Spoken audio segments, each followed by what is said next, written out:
Assalamualaikum warahmatullahi wabarakatuh. Salam sejahtera untuk kita semua bosku. Salam NKRI, salam merah putih.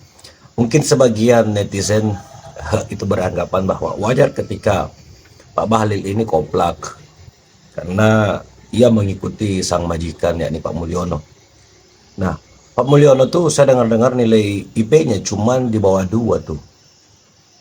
Sedangkan Pak Bahlil itu pernah mengungkapkan bahwa IP 3, ke atas siap-siap jadi karyawan.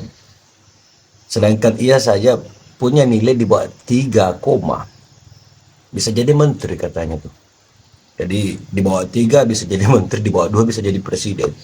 Terus apa nilai dari nilai?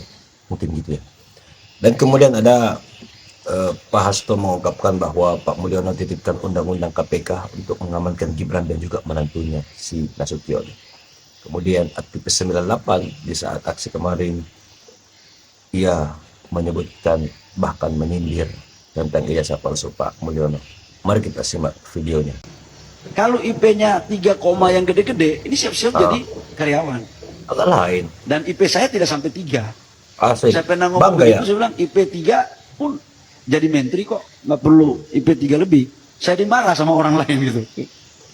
Pernyataan Bahlil yang Apa arti sebuah menyatakan nilai? IPK di atas 3 siap-siap menjadi karyawan, ini sangat ironis apalagi diucapkan seorang menteri. Dan dia melakukan logika falasi, yaitu overgeneralization. Seolah-olah semua orang yang IPK-nya di atas 3 harus menjadi karyawan dan siap-siap menjadi karyawan. Ini sangat lucu sekali. Ini membuktikan bahwa pandangan saat ini di Indonesia, pendidikan itu tidak penting.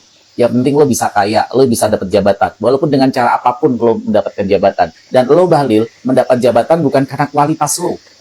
Selama kamu menjadi menteri, apa prestasi yang kamu berikan kepada bangsa dan negara ini? Apa yang membuat kamu merasa layak menjadi menteri kalau bukan karena kedekatan politis? Kalau bukan karena nepotisme? Jadi lo mendapatkan jabatan bukan karena kemampuan lo.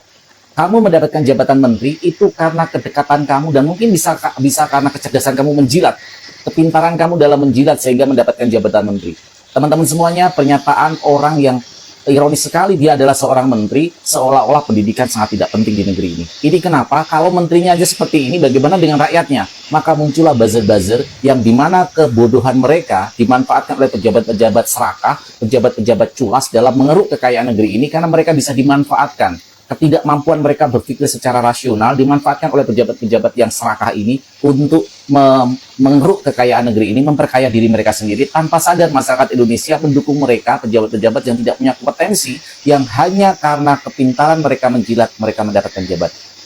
Saya ingat ketika saya bertemu dengan Presiden Jokowi. Hasto sebut Jokowi titik bervisi undang-undang KPK untuk amankan Mas Gibran dan Mas Bobi mau mencalonkan sebagai wali kota Solo dan wali kota Medan.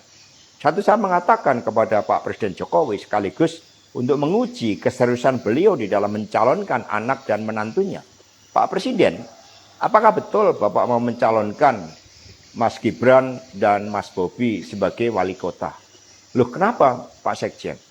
Karena ketika Mas Gibran dan Mas Bobi sebagai wali kota, maka otomatis dia menjadi pejabat negara.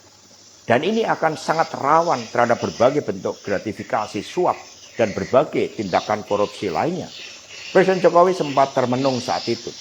Dan kemudian dari situlah saya merasakan bahwa pertanyaan saya ini sangat mengusik perhatian dari beliau. Karena saya tegaskan bahwa ketika Mas Gibran dan Mas Bobi menjadi wali kota, maka dengan mudah akan terkena operasi tangkap tangan dari KPK dan juga aparat penegak hukum yang lain. Masa saya bertanya kepada Presiden Jokowi adalah untuk mengingatkan bahwa beliau sudah presiden. Buat apa kemudian anak-anaknya harus menjadi wali kota, dan itu mengandung suatu risiko-risiko politik, mengingat presiden juga berhadapan dengan begitu banyak pihak-pihak yang selalu mencoba berhadapan dengan Bapak Presiden.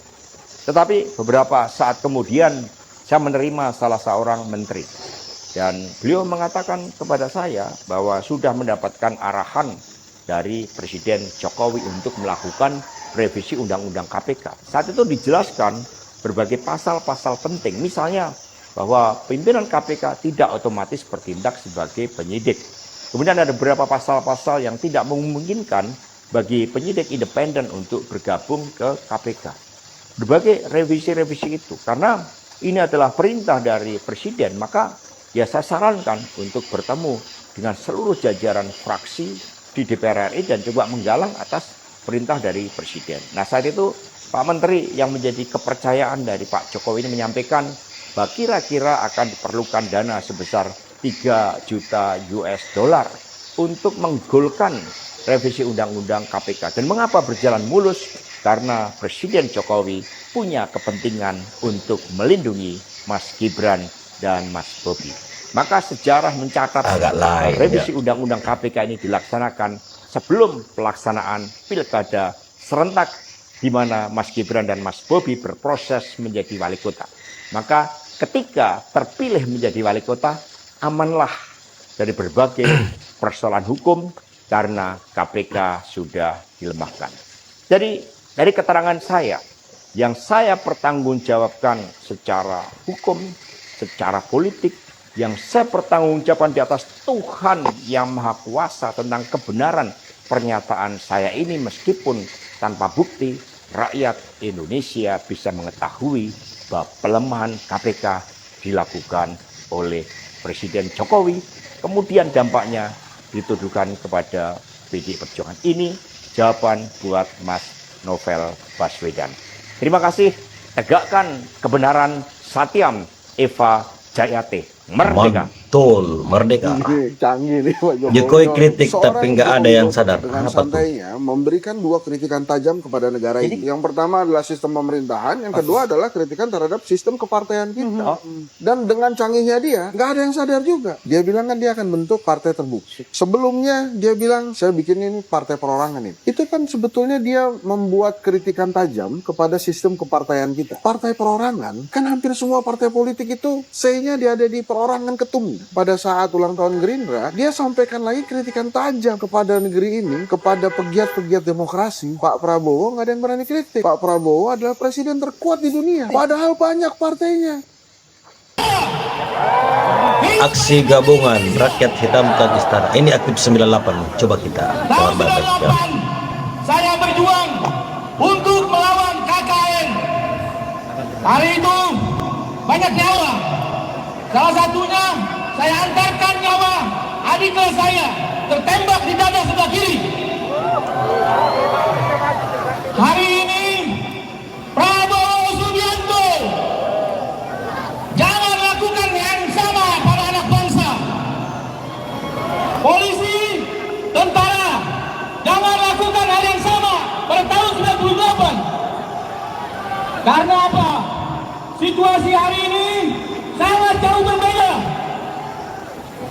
Kalian lebih hebat dari kami.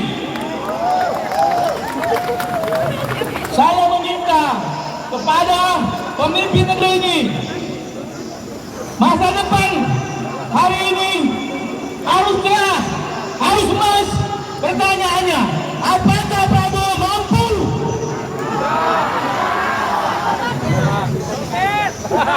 Saya meragukan. Pertama, Prabowo tidak berani menangkap dan mengadili Jokowi. Permasalahan hari ini, 10 tahun kebelakang pemimpinan Jokowi, negara hancur sehancur-hancurnya. Demokrasi dicubiri, korupsi merajalela, sumber daya alam kita dikuasai asing. Hari ini Prabowo didampingi oleh wakilnya yang bernama Bubu Baba. Tanggal 17-18 kemarin Rasulullah membedah ijazahnya Bubu Baba. Dikatakan 99,9% palsu. Kami masih bersidang terakhir di Pengadilan Negeri Jakarta Pusat 99% tentang ijazahnya palsu. Jokowi. Ya, ini tadi Gibran, ini Jokowi Supaya lagi. kalian tahu, selama 3 tahun kami bersidang, tidak ada satupun ijazah Jokowi yang dibawa. Nah, itu kan buktinya tuh aktif 98. Gibran katanya 99% ijazahnya palsu. Jokowi nggak pernah bawa ijazahnya. Tanggapan kalian di kolom komentar.